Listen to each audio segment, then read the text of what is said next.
Okay, so we saw the problem in the previous video with the tacho being very erratic.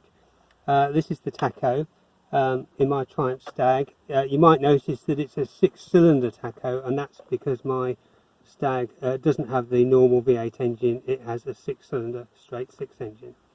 So in order to take the tacho out, the first thing we need to do is remove this dash panel. I've already lowered the steering column as low as it will go, and I've disconnected the battery. I'm going to pull off this knob, which needs to come off, and then just undo these 4 screws, and then we should be able to drop the dash panel down and see the back of the tacho.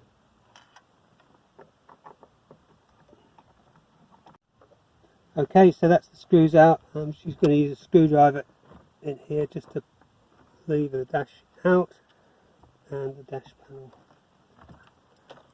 should lift out. I've actually also disconnected the speedo drive so that we can get the dash panel out a little bit more for filming. Okay, so here we've got the back of the dash panel. There's 2 bullet connectors here that I'm going to disconnect, and that's one, and that's the second one. Now, these are actually the supply for the ignition coil, which normally runs through the tacho.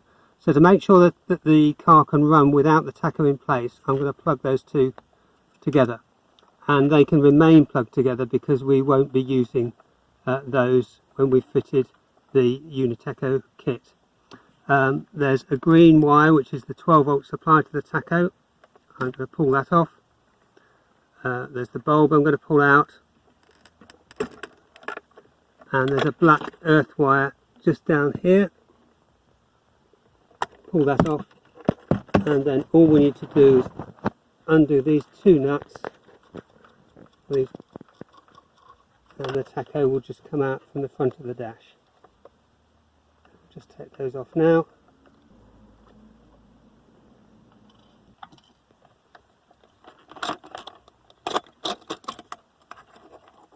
There's the bracket, and now we can just gently remove the tacho from the front, and there we are.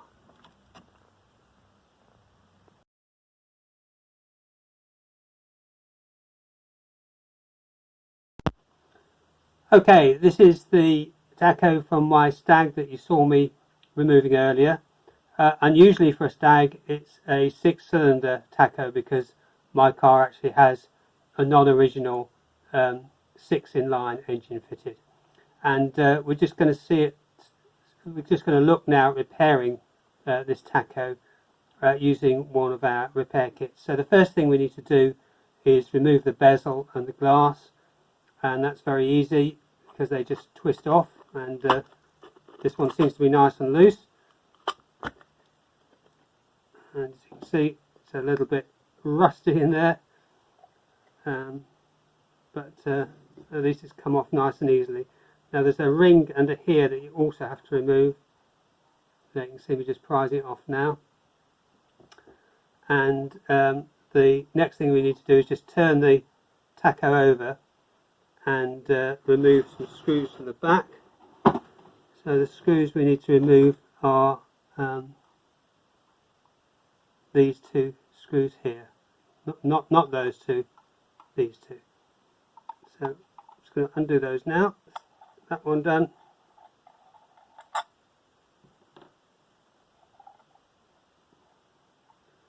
And now we should be able to push the movement out. We can push on these connectors there, push on that screw a bit. There we go. And that is the movement out of its case. Now, what we're going to do is replace the electronics with the electronics from the Clocks4Classics repair kit. And the part we need to leave in place is what's known as the moving coil movement. You can see it's this piece down here with the little springs, and you can see, if you look carefully, that there's a red and a black wire here. and those are the wires that are going to connect to the circuit board and our repair kit. So what we need to do is cut those wires and leave as much of the wire length in place as possible. So I'm going to cut the black wire just here, and I'm going to cut the red wire just here.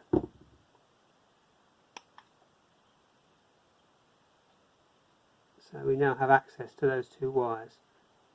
And the next thing I'm going to do before we go any further is I'm going to test the movement, and I'm going to do that by using a 1.5 volt battery, an AA cell. And in order to do that, I need to just strip the ends of these two wires. So I'm just going to pause the video while I do that, because it's I only need both hands to do that.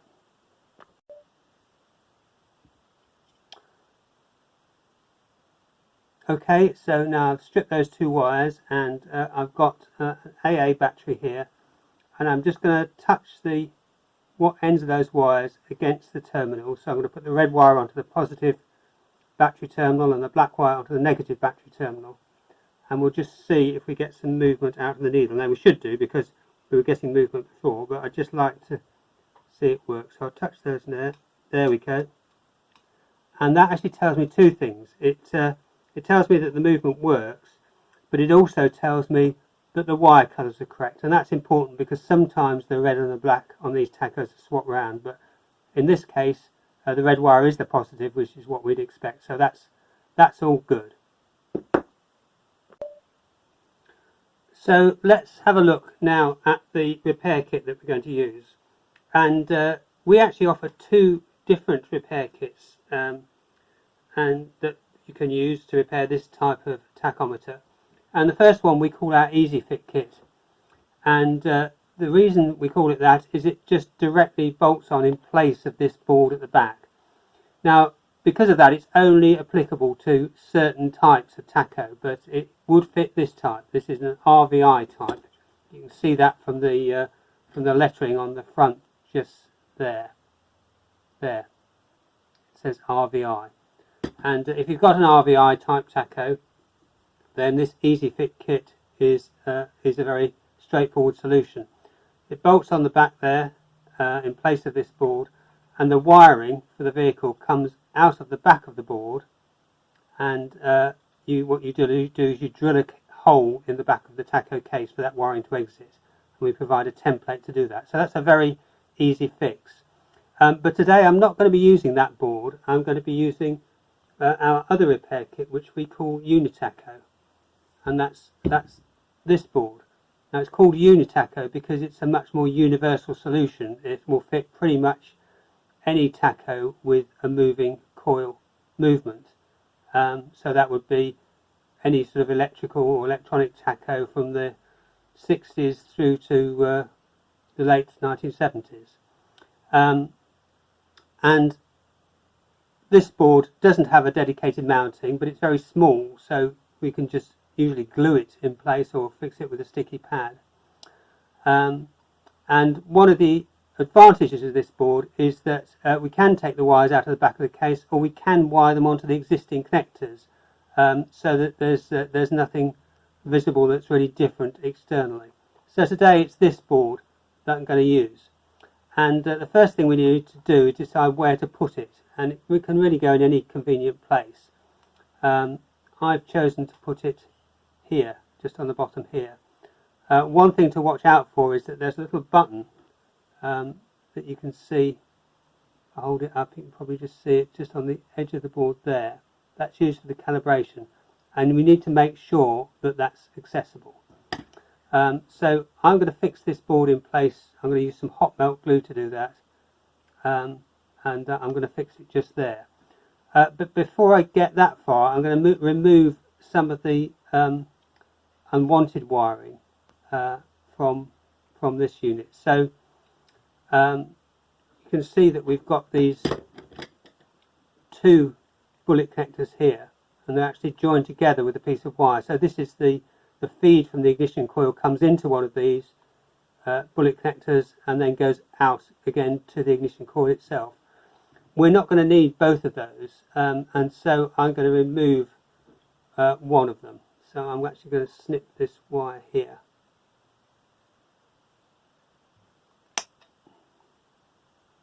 And the other one, I'm actually going to snip the other end here and remove that bit of wire. It's threaded through this transformer here. Snip it in another couple of places to make it a bit easier to remove.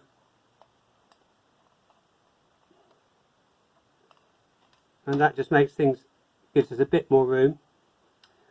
And I'm also going to remove this yellow wire because this is connected to the back of this spade connector here, and I'm going to use that spade connector as the power supply for our UniTacho board.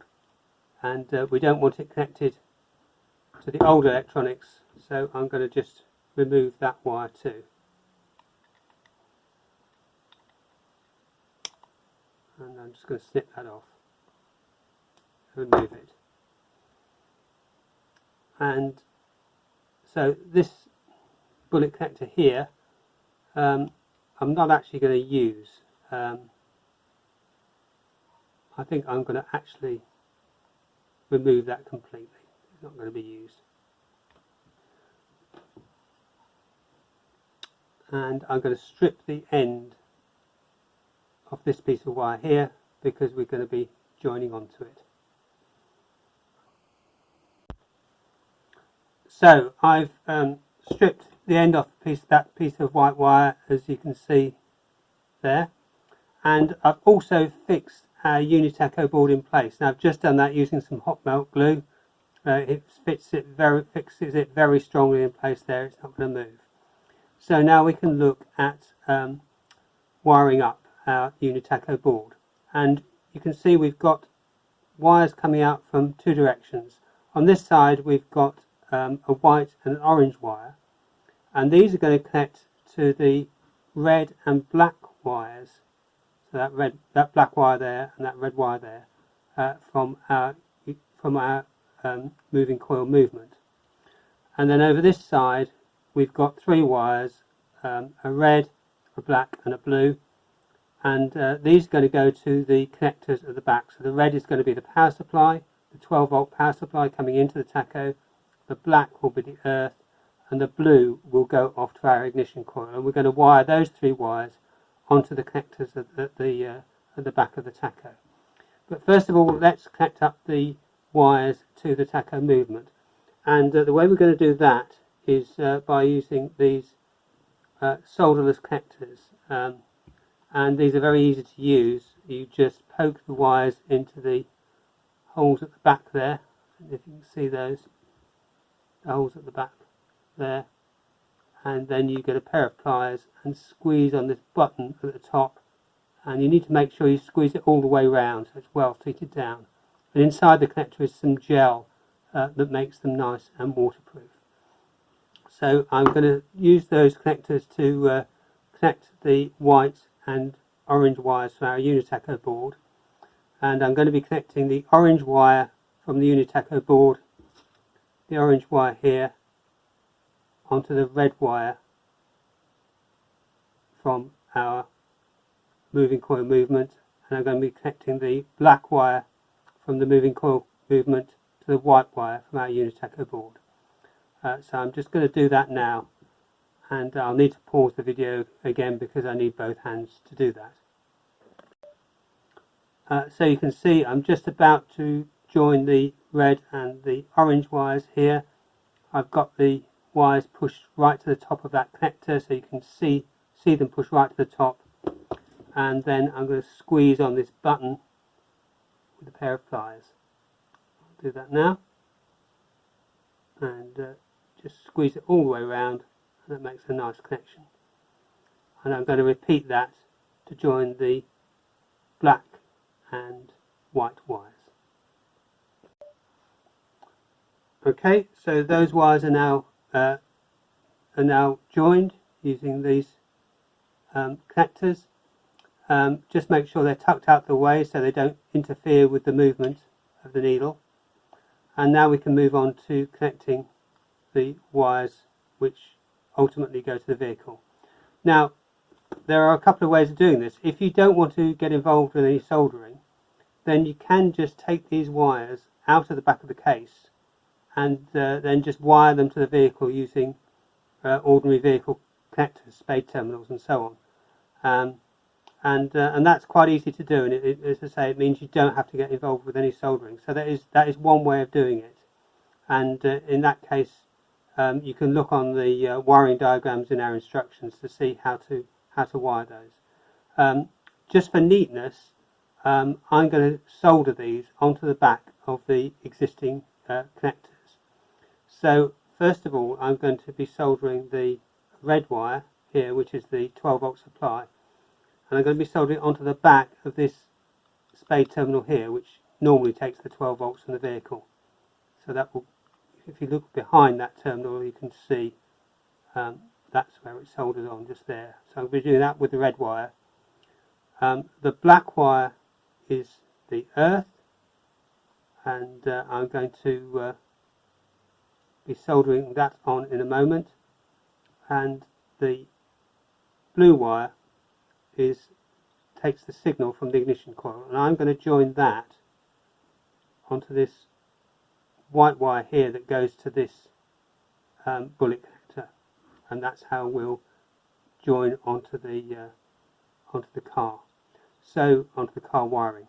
So I'm going to pause the video again while I just make those solder connections. So now I've soldered some wires in place. So if you look here, you can see that the red wire that comes from the UniTacho, that red wire there, I've soldered to the back of this spade connector, which is the 12 volt supply to the tacho. You can see it's soldered on just there, just there. And then the blue wire, which goes to the UniTacho and takes the signal from the ignition coil, I've soldered to this white wire that goes to the bullet connector, and I've covered it with a bit of heat shrink sleeving here to protect the joint. Now when it comes to the earth, I think I said earlier on that we were going to solder it. Actually that's not correct, because the earth for the tacho is through the tacho case, so we need to join it onto the metalwork somehow.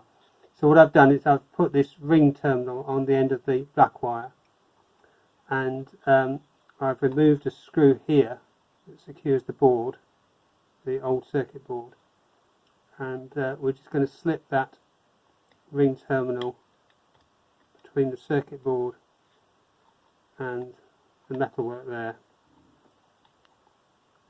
and put the screw back in place,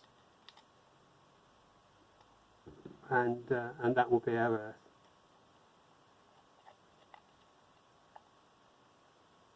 earth.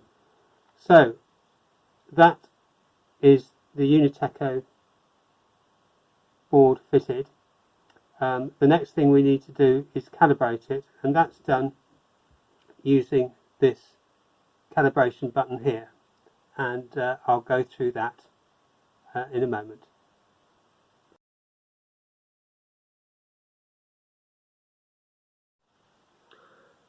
Okay, so we've fitted the UniTacho board to our tachometer, and the next thing we need to do is to calibrate it. And there's three reasons why we do that. First of all, we need to teach the electronics the position of the markings on the scale so that it's accurate. Then we need to set the number of cylinders, so we can set 4, 6 or 8 cylinders. And finally, we need to define the type of electrical system on the vehicle, so whether it's positive or negative earth, and the type of ignition system. And now we do all of that by using this calibration button that you can see just on the corner of the circuit board there, and by pressing and releasing that we can go through the calibration process. Now first of all we need to provide some power to carry out the calibration, so I'm using a 12-volt power supply, but you could also use a car battery. And I'm going to connect the 12-volt supply to that spade terminal at the back of the tacho, and I'm going to connect the earth to this screw at the back, so it's connected to the tachometer metalwork. So that's connected, and to start the calibration process, the first thing we have to do is hold down the calibration button for at least 2 seconds. So I'm holding that now, and when I release it, you'll see that the needle will move slowly around the scale. And when it does that, I'm going to stop the needle at the various calibration points by holding the button down. So the first calibration point is 500 RPM, and you'll see me hold the button down when we get to that point. So I'm going to release the button now, and we'll see the needle start to move. And there it is, moving around the scale, and I'm going to hold the button down when we get to 500 RPM. Now in a moment you'll see the needle give a kick. There we go, and that means that the electronics has registered that point. So now I'm going to let the button go again, and we're going to calibrate the next point, which is 1500 RPM. So I'm letting the button go now. The needle's moving around the scale, and when it gets to 1500, we're going to hold the button down again, and we'll wait for that kick. There, that says the electronics has registered it. We'll let the button go again, and we'll do the next point, which is 3000 RPM. Now I can actually slow the needle down by just briefly pressing and releasing the button, and that's a useful thing to be able to do at some times. And we're getting close to 3000 RPM. Stopping the needle. There's the kick. We've got one more point to do, which is 5000 RPM.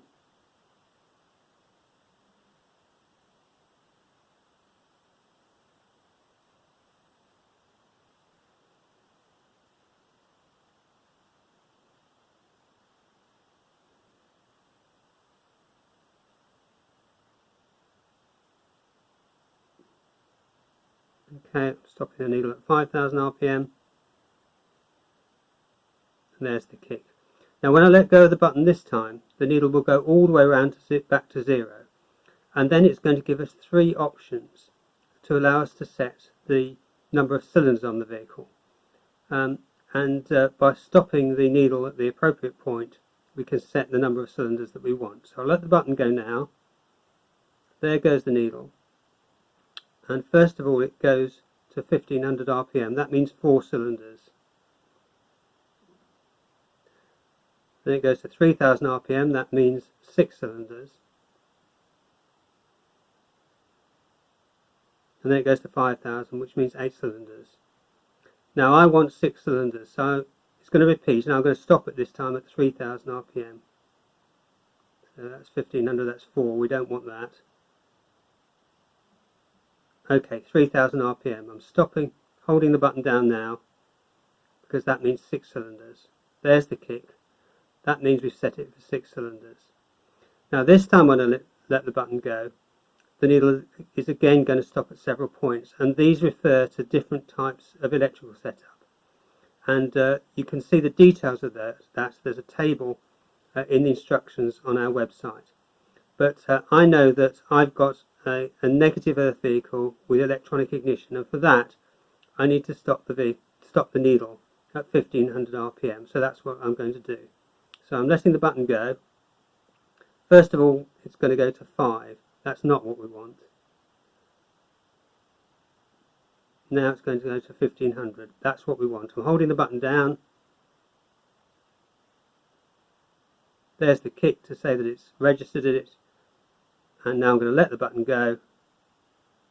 And that is our tachometer calibrated. So now I'm going to go away and put this tachometer back in its case, and then we will try it on the vehicle.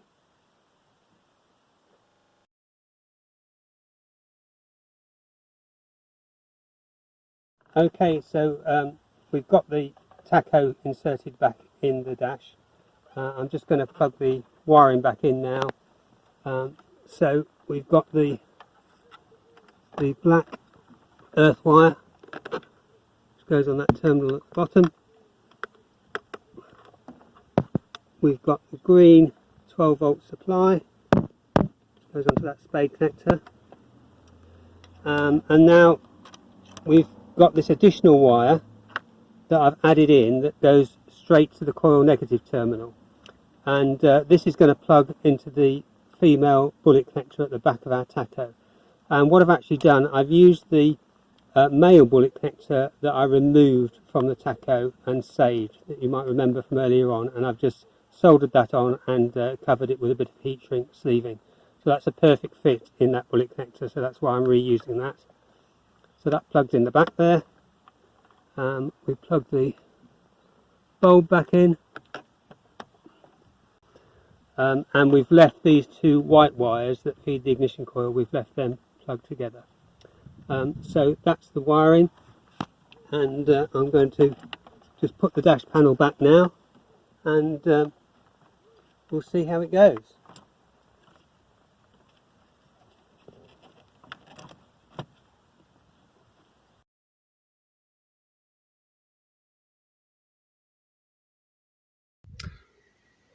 So we've got the dash panel back now, and let's give it a try.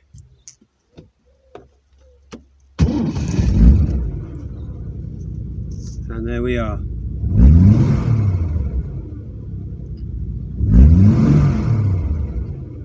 Nice and smooth with no wobbling about. A nice result.